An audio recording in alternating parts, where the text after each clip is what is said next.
é que vem a dor, é que a dor chega, é que o sofrimento chega, é que dói. Mas ele retorna à lei para que ele possa aprender a fazer o certo. E aí nós vamos aprendendo com os nossos benfeitores espirituais a resignação, né?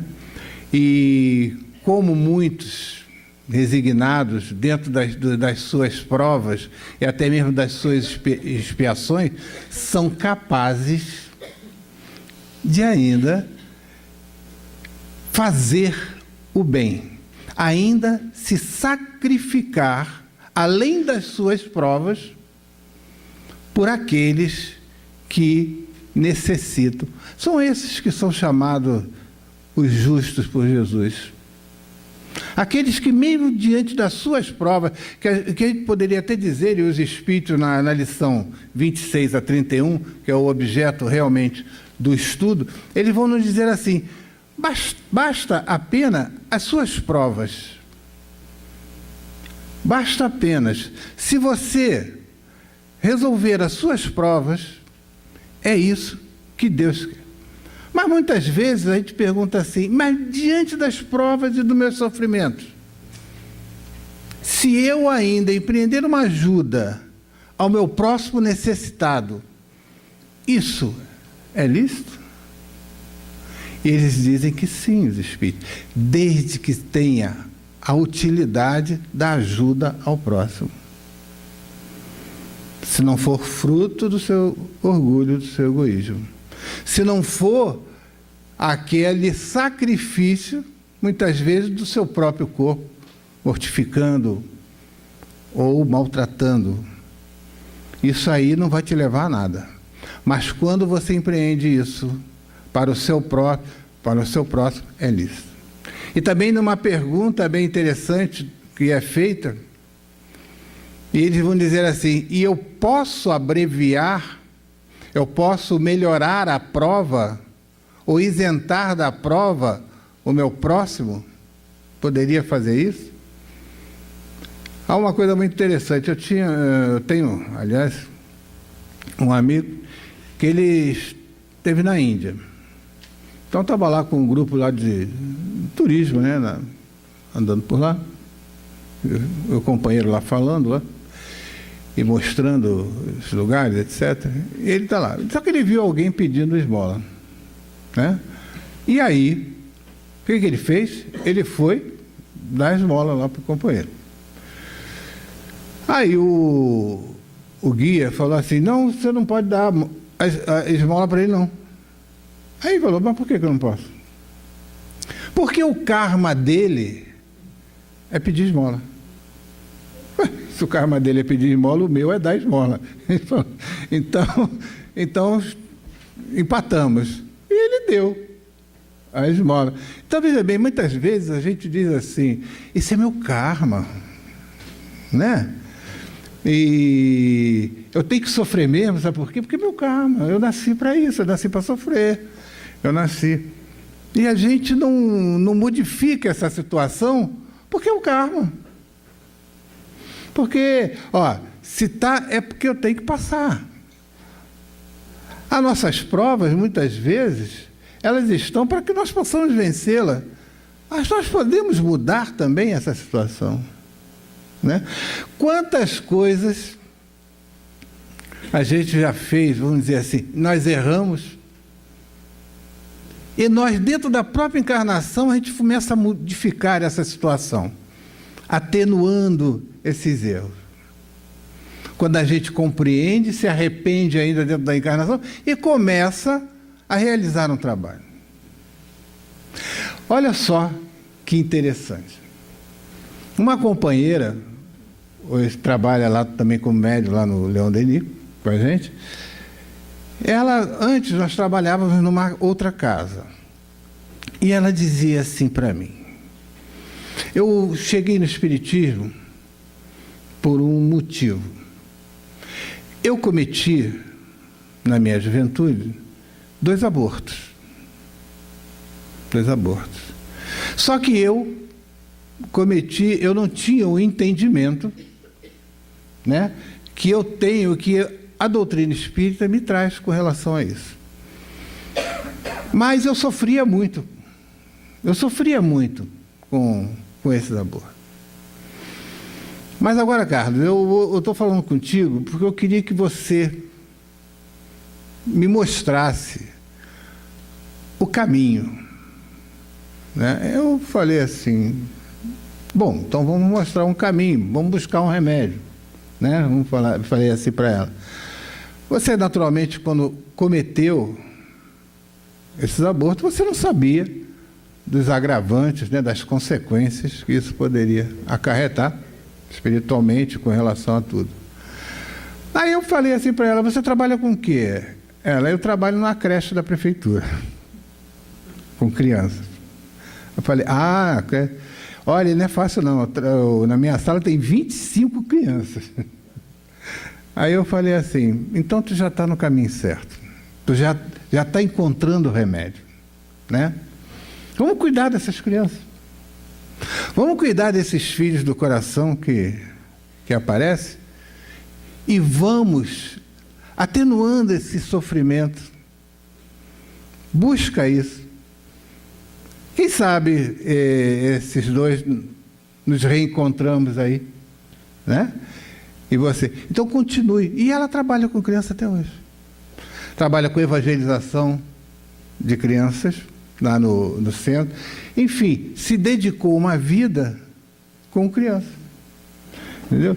Olha só como dentro do próprio sofrimento, aquilo que ela já trazia de dor, né? Ela começou a reverter o quê? Se voltando a um trabalho aonde ela vai se sentindo agora, vamos dizer assim, ela diz assim, atenuada dessa dívida. Olha só, ela diz assim, meu Deus, como é bom o trabalhar no bem. No livro Voltei, há uma passagem em que a caravana com o doutor Bezerra de Menezes, de alguns recém-desencarnados, eles vão seguir para uma colônia. Então, o doutor Bezerra de Menezes pede para que todo mundo entre em prece e eles vão seguir. Só que no meio lá da trajetória, um companheiro entra em convulsão. Começa a chorar, aí para todo mundo. E aí o irmão Jacó, né? Ele fica observando, o doutor Bezerra de Menezes pede para que ele faça uma prece, ele lembra do Salmo 23, faz a prece, e aí o companheiro vai melhorando, vai não sei o que, e depois vai seguindo a viagem. Mas o irmão Jacó, ele faz uma perguntinha ao doutor Bezerra de Menezes, porque ele sente que ali havia alguma coisa que não estava batendo muito bem. E aí o doutor Bezerra de Menezes falou assim, ele entrou naquele processo, por quê? Porque esse companheiro, ele cometeu um crime. Mas se ele cometeu o crime, esse foi o pensamento na hora do irmão Jacó, mas se ele cometeu um crime, o que ele está fazendo nesse grupo? Né? Esse foi o pensamento. Mas aí o doutor Bezerra de Menezes assim, ele cometeu esse crime, se arrependeu do que ele fez e trabalhou no bem durante 30 anos ininterruptos. Ele tem uma dívida com a lei de causa e efeito. Ele tem. Mas veja que ele, no processo, ele atenua devido a esse trabalho no bem. Vai ressarcir com a lei? Vai ressarcir. Mas por isso que ele adquiriu a condição de seguir conosco. Então veja bem que o processo do nosso trabalho é aquilo que existe. O bem é o objetivo da vida. E nós vamos aprendendo que mesmo dentro das nossas lutas, eu posso desenvolver isso. Dentro dos nossos processos de luta. Uma outra questão também que aliás, no meio espírita, nas palestras espíritas, se fala muito dessa questão. Questão 886 do Livro dos Espíritos. Mas ela é uma questão bonita, interessante, mas ela tem uma profundidade. porque ela fala diretamente aos nossos sofrimentos, diante das nossas relações e da nossa vida. Kardec pergunta aos espíritos qual era o verdadeiro sentido da palavra caridade, segundo entendia Jesus. E eles respondem a Kardec: benevolência para com todos, indulgência para com a dificuldade dos outros, perdão das ofensas. Ora, que resposta! Porque Kardec, ele não queria saber se era o Carlos Alberto, o que o Carlos Alberto pensava da caridade. Ele queria saber o que o governador planetário ele pensa sobre isso. Eu quero o pensamento dele. E eles responderam. Só que o que eles respondem, eu olho assim: benevolência para com todo, indulgência com a dificuldade do outro, perdão das ofensas, 3 calos para serem resolvidos. 3 calos que apertam o nosso pé para serem resolvidos. Então, Kardec ficou assim pensando: perdão das ofensas? Ele ficou... Sente que Kardec, tanto é que ele vai fazer uma outra pergunta, logo na 887, ele vai fazer uma pergunta. Mas Jesus não disse: amai os vossos inimigos? Como é que eu posso ter a mesma afeição por um inimigo que eu tenho por um amigo? Ele vai fazer essa pergunta porque ele ficou encucado com perdão das ofensas. Mas aí, nós vamos elaborando o pensamento de Jesus, o bem. Eu tenho um amigo já desencarnado, continua sendo amigo nosso. Ele dizia sempre assim: se você não pode fazer o bem, pelo menos que você seja bom. Mas também, se você não puder ser bom, pelo menos você faça o bem. Ele dizia assim, porque nós não podemos fugir do bem. Paulo apóstolo, ele dizia: o destino dos homens, os destinos dos homens está contido na ajuda ao próximo. Ou seja, ele dizia assim: não tem por onde fugir. Nós vamos ajudar o próximo, assim como também somos ajudados por ele. Nós temos que entender a importância do outro na nossa vida. Nós não elaboramos nada na nossa vida sem a presença do outro, sem a atuação do outro. Isso é importante. Para nascermos, nós precisamos do outro. E para desencarnarmos também. E em todos os momentos da nossa vida, o outro está presente. Por que renegar isso? Por que nós não valorizarmos o outro? Isso é importante. O nosso destino está contido nessa ajuda. Por mais que eu não queira, mas o progresso do espírito é ali. Porque temos um objetivo de chegarmos juntos à nossa felicidade. Por isso que nós vamos ver esses espíritos, Dr. Bezerra de Menezes, um exemplo, Madre Teresa, tantos e tantos outros espíritos, que poderiam estar gozando de uma esfera espiritual maior, e estão junto de nós. Por que eles estão junto de nós? Por que o doutor Bezerra de Menezes diz assim: enquanto tiver um irmão meu em dor e sofrimento, eu quero estar perto, eu quero estar ali. Por quê? Porque eu não quero chegar sozinho em lugar nenhum. Vamos chegar juntos, porque estamos no mesmo processo. Então, benevolência para com todos é o bem, é nós potencializarmos aquilo que o outro tem de bom, não aquilo que o outro traz de dor, de sofrimento, aquilo que o outro, vamos dizer assim, muitas vezes traz que não é bom. E a nossa visão começa a potencializar só aquilo que não é bom. E o próprio Cristo diz, mas se teus olhos forem luz, teu corpo será luz. Mas se teus olhos forem trevas, teu corpo será treva. E a gente, às vezes, só percebemos o lado ruim. Mas todos nós temos um lado bom. Vocês querem ver?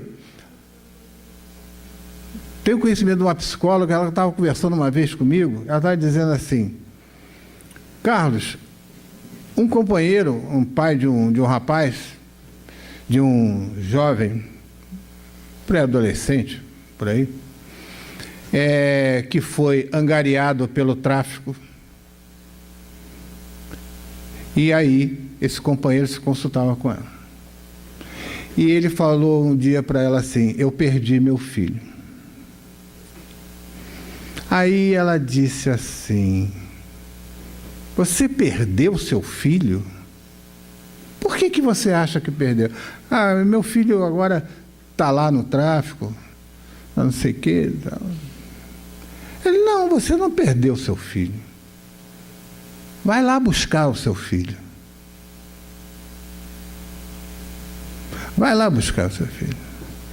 E aí, esse companheiro fez isso. Ele subiu lá onde o filho estava, lá na... E aí, com o companheiro que levou ele lá em cima, ele pediu para falar com o chefe lá do... E veio o chefe.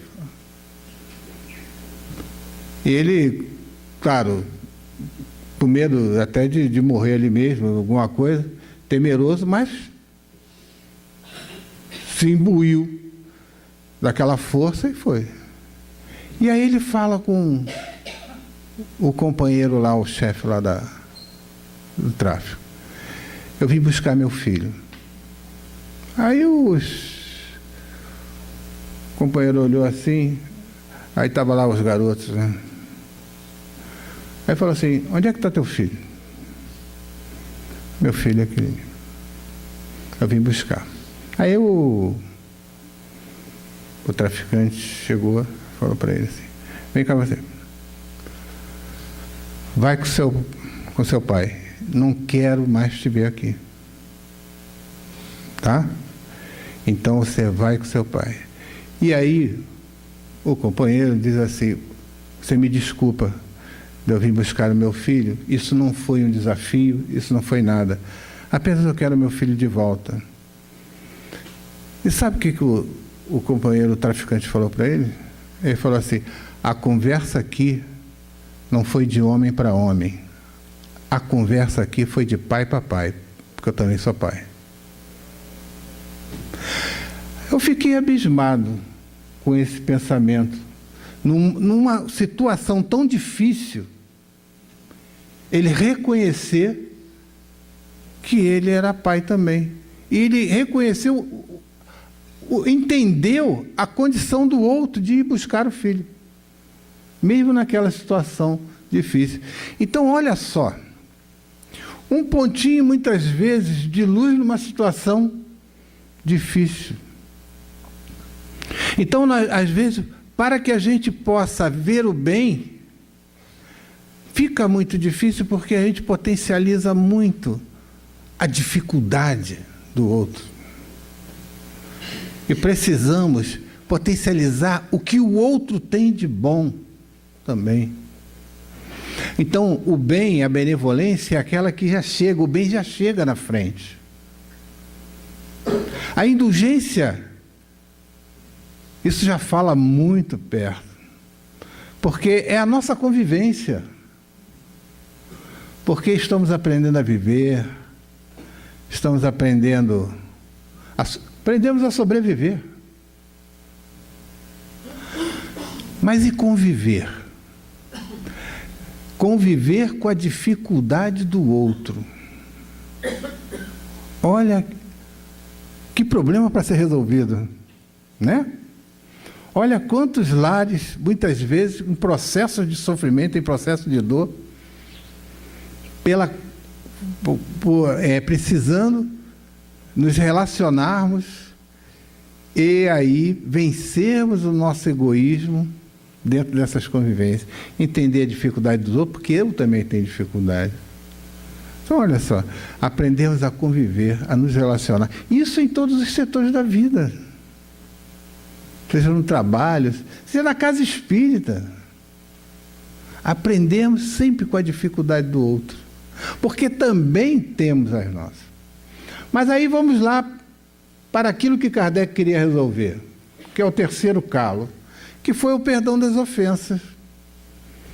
Então ele já jogou uma outra questão, porque eu quero entender esse perdão das ofensas que vocês falaram, que era o entendimento da caridade segundo Jesus. E aí ele dizia, a explicação dos Espíritos, eles nos ensinam, a questão de nós começarmos no perdão das ofensas por nós. Não pelo outro, começar por nós. Então eles diziam assim: tu está magoado com aquele que te ofendeu? Você se ressentiu? Você está inconformado? Está com rancor? Tudo isso é fator de enfermidade para você mesmo. Quando nós estamos rancorosos, ressentidos, magoados, a pergunta é: até quando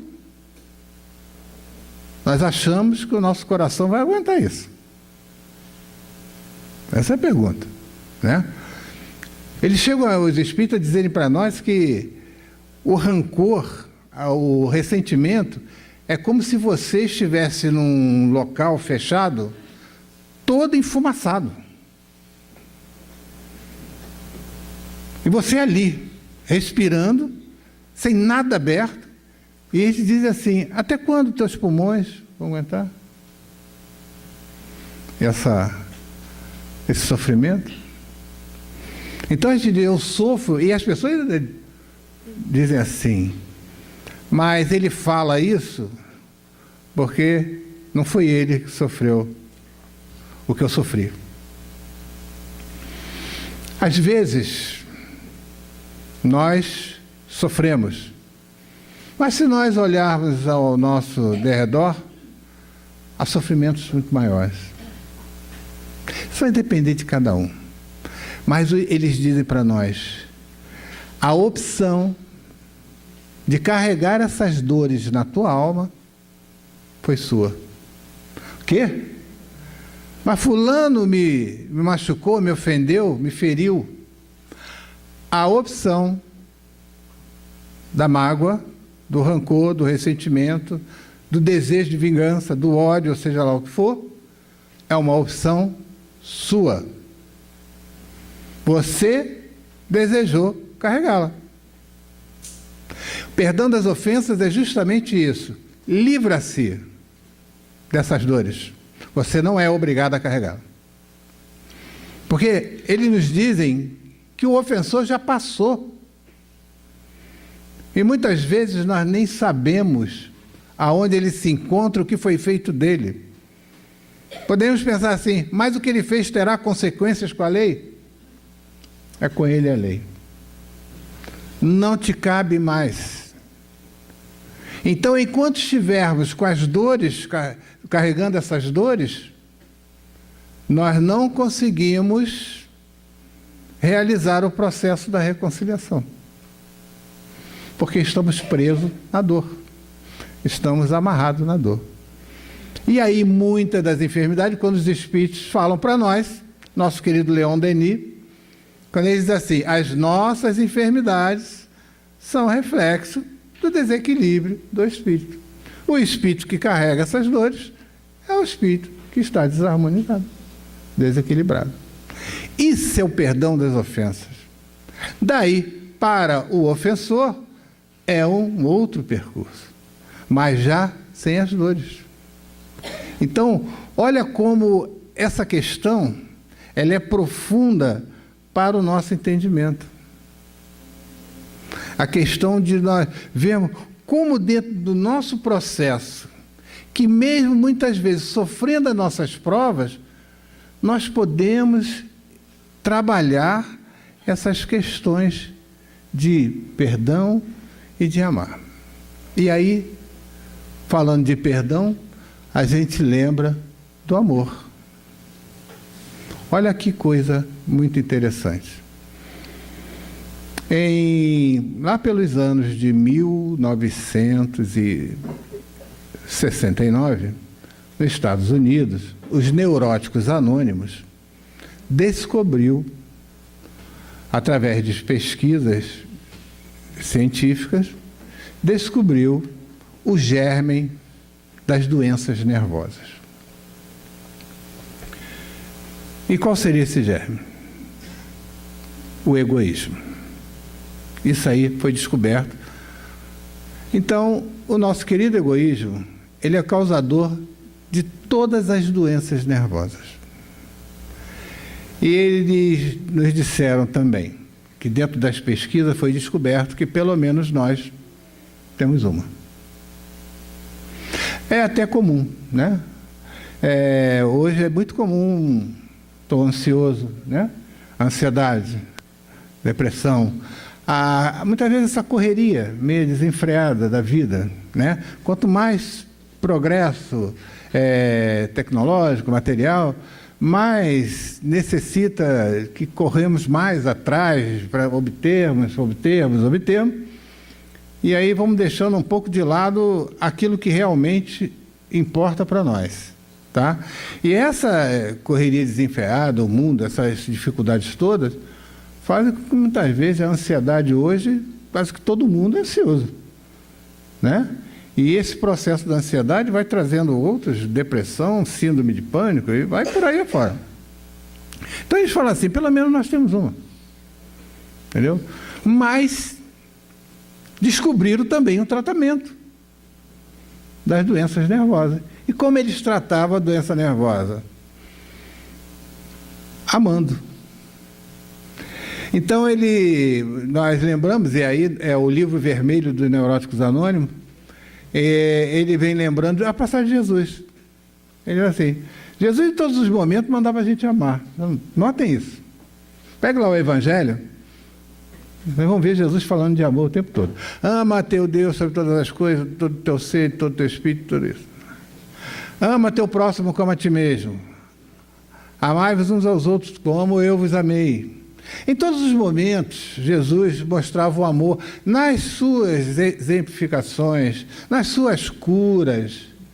Quando ele trazia, ele mostrava o amor que ele tinha. E era tanto amor que curava. Entendeu? Então, ele falou assim, o que nós precisamos fazer para que a gente possa restituir a saúde desses companheiros? Dando eles a capacidade de amar. Quando nós adquirimos a capacidade de amar, é quando nós vamos nos livrando dessa dor e desse sofrimento que é o egoísmo. Adquirindo a capacidade de amar.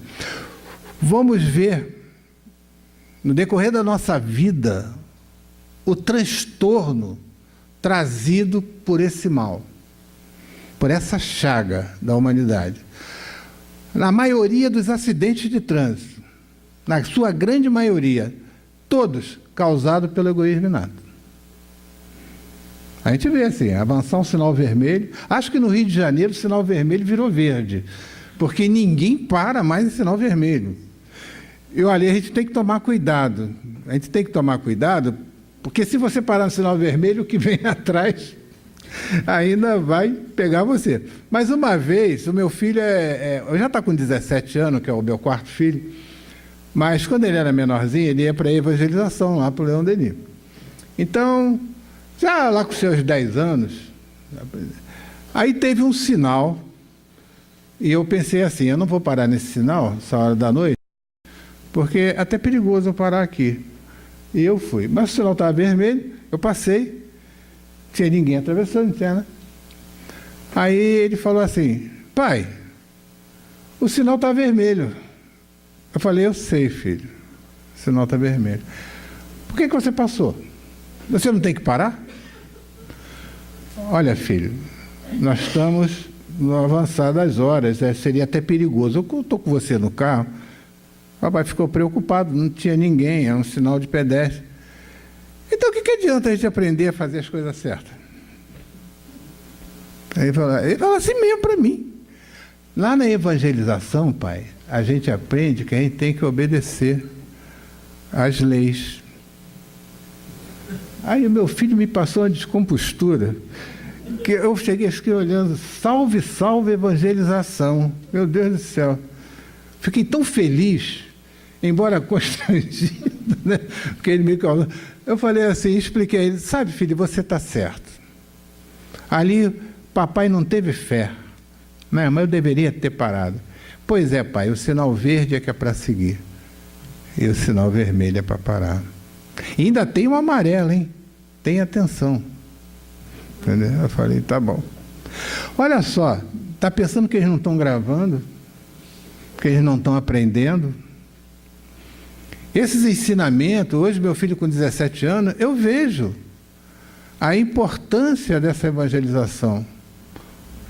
Como isso tem um efeito muito grande no coraçãozinho dele. Como ele age na vida com relação a tudo. E até hoje ele está na evangelização, só o pessoal lá da idade dele, né? 17, 18, por aí. Está lá.